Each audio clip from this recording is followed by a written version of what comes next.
नमस्कार।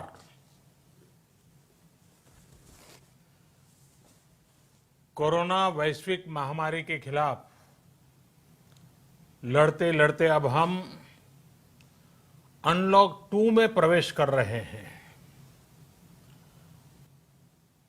और हम उस मौसम में भी प्रवेश कर रहे हैं जहां सर्दी, जुकाम, खांसी, बुखार ये सारे न जाने क्या क्या होता है, ये मामले बढ़ जाते हैं। ऐसे में मेरी आप सभी देशवासियों से प्रार्थना है कि ऐसे समय अपना ध्यान रखिए। साथियों, ये बात सही है कि अगर कोरोना से होने वाली मृत्यु दर को देखें तो दुनिया के अनेक देशों की तुलना में भारत संभली हुई स्थिति में है। समय पर किए गए लॉकडाउन और अन्य फैसलों ने भारत में लाखों लोगों का जीवन बचाया है, लेकिन हम ये भी देख रहे हैं कि जब से देश में अनलॉक 1 हुआ है, व्यक्तिगत और सामाजिक व्यवहार में लापरवाही जरा बढ़ती ही चली जा रही है। पहले हम मास्क को लेकर, 2 गज की दूरी को लेकर 20 सेकंड तक दिन में कई बार हाथ धोने को लेकर बहुत सतर्क थे, लेकिन आज जब हमें ज्यादा सतर्कता की जरूरत है तो लापरवाही बढ़ना बहुत ही चिंता का कारण है। साथियों, लॉकडाउन के दौरान बहुत गंभीरता से नियमों का पालन किया गया था। अब सरकारों को, स्थानीय निकाय की संस्थाओं को, देश के नागरिकों को फिर से उसी तरह की सतर्कता दिखाने की जरूरत है।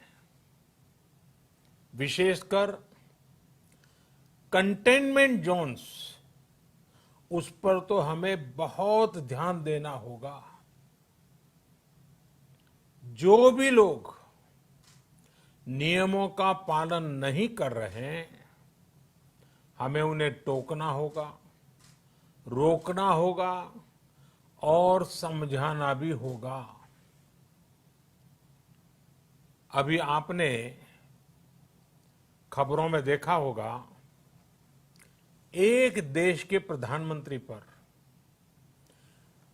13,000 रुपये का जुर्माना इसलिए लग गया क्योंकि वो सार्वजनिक स्थल पर मास्क पहने बिना गए थे। भारत में भी स्थानीय प्रशासन को इसी चुस्ती से काम करना चाहिए। ये 130 करोड़ देशवासियों के जीवन की रक्षा करने का अभियान है। भारत में गांव का प्रधान हो या देश का प्रधानमंत्री, कोई भी नियमों से ऊपर नहीं है। साथियों, लॉकडाउन के दौरान देश की सर्वोच्च प्राथमिकता रही ऐसी स्थिति न आए कि किसी गरीब के घर में चूल्हा न जले।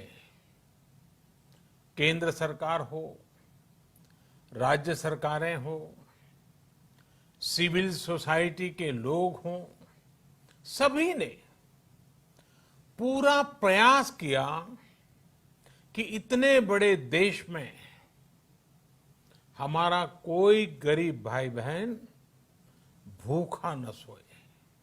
देश हो या व्यक्ति, समय पर फैसले लेने से, संवेदनशीलता से फैसले लेने से किसी भी संकट का मुकाबला करने की शक्ति अनेक गुना बढ़ जाती है। इसलिए लॉकडाउन होते ही सरकार प्रधानमंत्री गरीब कल्याण योजना लेकर आई। इस योजना के तहत गरीबों के लिए 2.25 लाख करोड़ रुपए का पैकेज दिया गया। साथियों, बीते 3 महीनों में 20 करोड़ गरीब परिवारों के जनधन खातों में सीधे 31,000 करोड़ रुपया जमा करवाए गए हैं। इस दौरान 9 करोड़ से अधिक किसानों के बैंक खातों में 18,000 करोड़ रुपए जमा हुए हैं। इसके साथ ही गांवों में श्रमिकों को रोजगार देने के लिए प्रधानमंत्री गरीब कल्याण रोजगार अभियान तेज गति से आरंभ कर दिया गया है। इस पर सरकार 50,000 करोड़ रुपए खर्च कर रही है। लेकिन साथियों, एक और बड़ी बात है जिसने दुनिया को भी हैरान किया है, आश्चर्य में डुबो दिया है। वो ये कि कोरोना से लड़ते हुए भारत में 80 करोड़ से ज्यादा लोगों को 3 महीने का राशन, यानी परिवार के हर सदस्य को 5 किलो गेहूं या चावल मुफ्त दिया गया। इसके अतिरिक्त प्रति परिवार हर महीने 1 किलो दाल भी मुफ्त दी गई। यानी एक तरह से देखें तो अमेरिका की कुल जनसंख्या से 2.5 गुना अधिक लोगों को, ब्रिटेन की जनसंख्या से 12 गुना अधिक लोगों को और यूरोपियन यूनियन की आबादी से लगभग 2 गुने से ज्यादा लोगों को हमारी सरकार ने मुफ्त अनाज दिया है। साथियों, आज मैं इसी से जुड़ी एक महत्वपूर्ण घोषणा करने जा रहा हूं। साथियों, हमारे यहां वर्षा ऋतु के दौरान और उसके बाद मुख्य तौर पर कृषि क्षेत्र में, एग्रीकल्चर सेक्टर में ही ज्यादा काम होता है। अन्य दूसरे सेक्टरों में थोड़ी सुस्ती रहती है। जुलाई से धीरे धीरे त्योहारों का भी माहौल बनने लगता है। अब आप देखिए, अभी 5 जुलाई को गुरु पूर्णिमा है, फिर सावन शुरू हो रहा है, फिर 15 अगस्त आएगी, रक्षाबंधन आएगा, कृष्ण जन्माष्टमी आएगी, गणेश चतुर्थी आएगी, ओणम होगा और आगे जाएं तो काटी बिहू है, नवरात्रि है, दुर्गा पूजा है, दशहरा है, दीपावली है, छठी मैया की पूजा है। त्योहारों का ये समय जरूरतें भी बढ़ाता है, खर्च भी बढ़ाता है। इन सभी बातों को ध्यान में रखते हुए ये फैसला लिया गया है कि प्रधानमंत्री गरीब कल्याण अन्न योजना का विस्तार अब दिवाली और छठ पूजा तक, यानी नवंबर महीने के आखिर तक कर दिया जाएगा। यानी 80 करोड़ लोगों को मुफ्त अनाज देने वाली ये योजना अब जुलाई, अगस्त, सितंबर, अक्टूबर, नवंबर में भी लागू रहेगी। सरकार द्वारा इन 5 महीनों के लिए 80 करोड़ से ज्यादा गरीब भाई बहनों को हर महीने परिवार के हर सदस्य को 5 किलो गेहूं या 5 किलो चावल मुफ्त मुहैया कराया जाएगा। और साथ ही प्रत्येक परिवार को हर महीने 1 किलो चना भी मुफ्त दिया जाएगा। साथियों, प्रधानमंत्री गरीब कल्याण अन्न योजना के इस विस्तार में 90,000 करोड़ रुपए से ज्यादा खर्च होंगे। और अगर इसमें पिछले 3 महीने का खर्च भी जोड़ दें तो ये करीब करीब 1.5 लाख करोड़ रुपया हो जाता है। अब पूरे भारत के लिए हमने एक सपना देखा है। कई राज्यों ने तो बहुत अच्छा काम भी किया है। बाकी राज्यों पर भी हम आग्रह कर रहे हैं कि इसको काम को आगे बढ़ाएं। और काम क्या है? अब पूरे भारत के लिए एक राशन कार्ड की व्यवस्था भी हो रही है। यानी एक राष्ट्र एक ration card, 1 nation 1 ration card.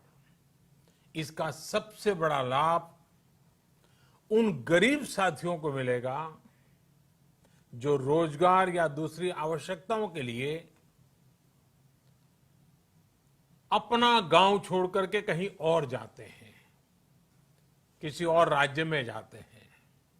साथियों, आज गरीब को, जरूरतमंद को सरकार अगर मुफ्त अनाज दे पा रही है तो इसका श्रेय प्रमुख रूप से 2 वर्गों को जाता है। पहला, हमारे देश के मेहनती किसान, हमारे अन्नदाता। और दूसरा, हमारे देश के ईमानदार टैक्स पेयर। आपका परिश्रम, आपका समर्पण ही जिसकी वजह से देश ये मदद कर पा रहा है। आपने देश का अन्न भंडार भरा है, इसलिए आज गरीब का, श्रमिक का चूल्हा जल रहा है। आपने ईमानदारी से टैक्स भरा है, अपना दायित्व निभाया है, इसलिए आज देश का गरीब इतने बड़े संकट से मुकाबला कर पा रहा है। मैं आज हर गरीब के साथ ही देश के हर किसान, हर टैक्स पेयर का हृदय से बहुत बहुत अभिनंदन करता हूं, उन्हें नमन करता हूं। साथियों, आने वाले समय में हम अपने प्रयासों को और तेज करेंगे। हम गरीब, पीड़ित, शोषित, वंचित हर किसी को सशक्त करने के लिए निरंतर काम करेंगे। हम सारी एहतियात बरतते हुए इकोनॉमिक एक्टिविटीज को और आगे बढ़ाएंगे। हम आत्मनिर्भर भारत के लिए दिन रात एक करेंगे। हम सब लोकल के लिए वोकल होंगे। इसी संकल्प के साथ हम 130 करोड़ देशवासियों को मिलजुल करके संकल्प के साथ काम भी करना है, आगे भी बढ़ना है।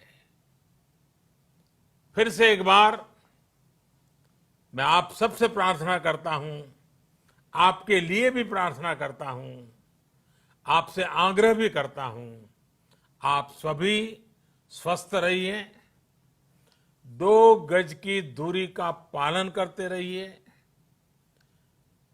गमछा, फेस कवर, मास्क ये हमेशा उपयोग कीजिए, कोई लापरवाही मत बरतिए। इसी आग्रह, इसी कामना के साथ मैं आप सभी को बहुत बहुत शुभकामनाएं देता हूं। धन्यवाद।